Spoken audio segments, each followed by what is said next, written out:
Hello friends, मैं अनीशा। आज हम डिस्कस करेंगे एक बहुत ब्यूटीफुल टॉपिक पर। क्या पुनर्जन्म होते हैं? क्योंकि कई धर्मों में पुनर्जन्म को मान्यता नहीं दिया जाता है। हमारे हिंदू सनातन धर्म में, जैन धर्म में, बौद्ध धर्म में पुनर्जन्म का शास्त्र में लिखित वर्णना है। तो हम कैसे मान लें कि पुनर्जन्म होते हैं, क्योंकि हम तो सिर्फ पढ़ते हैं। अभी कुछ मैं अपने एग्जाम्पल दूँ तो जैसे पुनर्जन्म के बारे में मुझे समझ में नहीं आ रहा था, लेकिन जो मेरे बचपन के एक्सपीरियंसेस थे और बाद में मैंने बहुत सारे लोगों से डिस्कस भी किया और पता भी चला। कभी कभी होता है ना, जैसे हम किसी जगह पे गए हैं, फर्स्ट टाइम गए हैं और हमें लगा अरे यहाँ पे तो हम आ चुके हैं। ये सारे दीवारें, ये सारे जगह, जो पहाड़ है, जो वादियाँ हैं, जो सिचुएशन है, जो जगह है, मतलब जैसे पेड़ है, पौधे हैं, ये सब तो मैं देख चुकी हूँ पहले भी।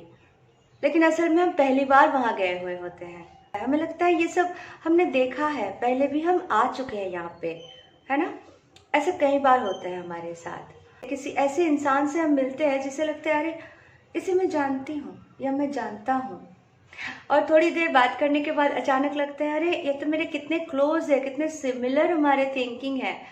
हो सकता है आप क्षण भर में मिले हो, ट्रेन में, बस में सफ़र करते हुए मिले हो, या कहीं पे भी फर्स्ट टाइम मिले हो और अचानक लगता है ये मेरे बहुत कोई करीब के रिलेशनशिप है और बहुत जल्दी आप उनसे घुल मिल जाते हो, बहुत क्लोज हो जाते हो। वो बेस्ट फ्रेंड बन सकते हैं, आपके लाइफ में वो आ सकते हैं। मतलब ऐसे भी सिचुएशन होते हैं। अचानक किसी को देख के लग सकता है कि अरे मुझे ये आदमी ठीक नहीं लगता है, अच्छे नहीं लगते, पसंद नहीं आते, है ना। तो कोई कोई इंसान हमें पसंद नहीं आते, फिर भी हम सोचते हैं छोड़ो क्या करना है, क्या बोलना है। पर होता है, अचानक से लगता है नहीं इससे बात नहीं करना है, मुझे नहीं समझ में आता है। कोई एक घटना, जैसे कोई सिचुएशन हो गया जो हम देख चुके हैं, जो हो रहा है वो लगता है कि हम पहले कभी देख चुके हैं सेम सिचुएशन। तो तब भी हमें लगता है कि ये सिचुएशन ऐसे कैसे हो सकता है, मैंने पहले तो नहीं देखा, आज अभी इसी वक्त ये सिचुएशन घटित हो रहा है और मुझे लग रहा है मैंने पहले कभी देखा है। तो ये सारे सिचुएशंस हमारे साथ होते क्यों हैं?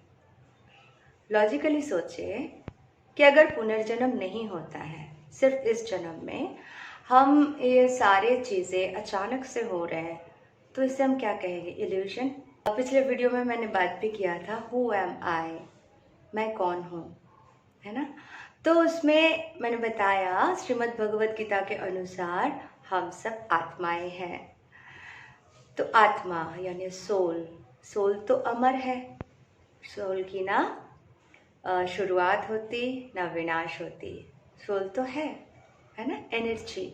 जैसे हम पुराने वस्त्र छोड़कर नए वस्त्र धारण करते हैं, है ना, वैसे ही हम पुराने शरीर को छोड़कर नए शरीर को धारण करते हैं। हम कौन?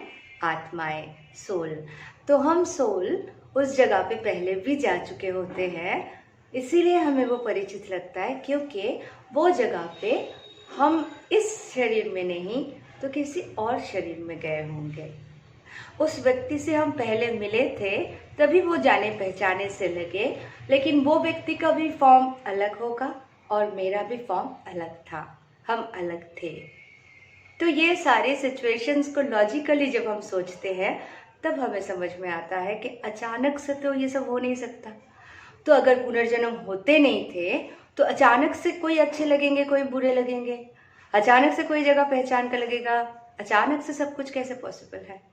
तो लॉजिकली भी अगर हम सोचे, दिमाग लगाए, किसी को अंध की तरह पढ़ के, सुन के, किसी को फॉलो नहीं करके, अपने एक्सपीरियंसेस को, अपने अनुभव को अगर हम रियलाइज करें और सोचे समझे, तो हमें समझ में आएगा कि हाँ, पुनर्जन्म तो अवश्य होते हैं।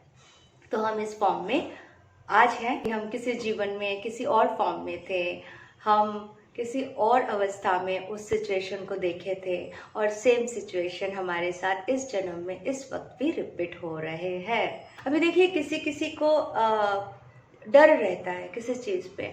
जैसे किसी को ऐसा लगता है ना ऊंचाई पे लेके जाओ तो उसको बहुत डर लगता है, चक्कर आने लगता है, झूले में झूल नहीं सकते, उसको बहुत प्रॉब्लम होता है, देख के ही डर जाते हैं, पहाड़ की ऊंचाई पे जाके भी डर जाते हैं, पानी से डर लगता है, आग से डर लगता है, किसी किसी को डॉगी से डर लगता है, कोई कोई पेट लवर होते हैं।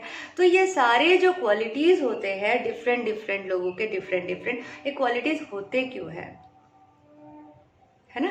तो सब एक जैसे क्यों नहीं है? अगर हम एक ही जन्म में है, सब लोग आत्मा से सीधा सीधा शरीर पा लिए, तो सारे लोग अलग अलग क्यों हैं? किसी ने कुछ सीखा पिछले जन्म में, किसी का कुछ अनुभव रहा पिछले जन्म में, और इस जन्म में वो सारे चीज़ें हमारे अंदर डर बन के बैठ जाते हैं। तो जैसे कोई पहाड़ की ऊंचाइयों से पिछले जन्म में डेथ हुई हो, किसी की आग के कारण डेथ हुई हो, किसी के पानी के कारण डेथ हुई हो, तो बहुत ऑब्वियस सी बात है ना, इस जन्म में उसे उस चीज़ के एक डर रहेगा अंदर। तो इस जन्म में ऐसा कोई इंसिडेंट नहीं हुआ कि उसे पानी से डर लगना चाहिए, इस जन्म में ऐसा कोई इंसिडेंट नहीं हुआ कि उसको डॉगी से डर लगना चाहिए, लेकिन जब वो डरते हैं तो हमें तो ये समझ में आएगा कि हाँ, अगर वो डर रहे तो ज़रूर कभी ना कभी वो किसी ना किसी चीज़ का शिकार हुए थे, तभी उसे आज डर लग रहा है। इस तरह से हम बहुत आसानी से समझ पाएंगे कि पुनर्जन्म होते हैं। एक सीरीज़ बना रही हूँ मैं, तो इसमें सारी चीज़ें, जैसे पुनर्जन्म होते क्यों है, आत्मा शरीर को छोड़ने के बाद कहाँ जाते हैं, कहाँ रहते हैं, हम इस शरीर में बार बार क्यों आते हैं, क्यों हमारे फॉर्म चेंज होते हैं और हम जीवन मृत्यु के चक्रव्यूह में होते हैं, किस तरह से हम इस चक्र से मुक्ति पा सके, है ना, कैसे हम मोक्ष की ओर जा सके, कैसे हम इन सारे चाहतों से, इन सारे इल्यूजन से, इन सारे जो धरती का जो गेम है जो चल रहा है, इन सारे चीज़ों से ऊपर उठ सके।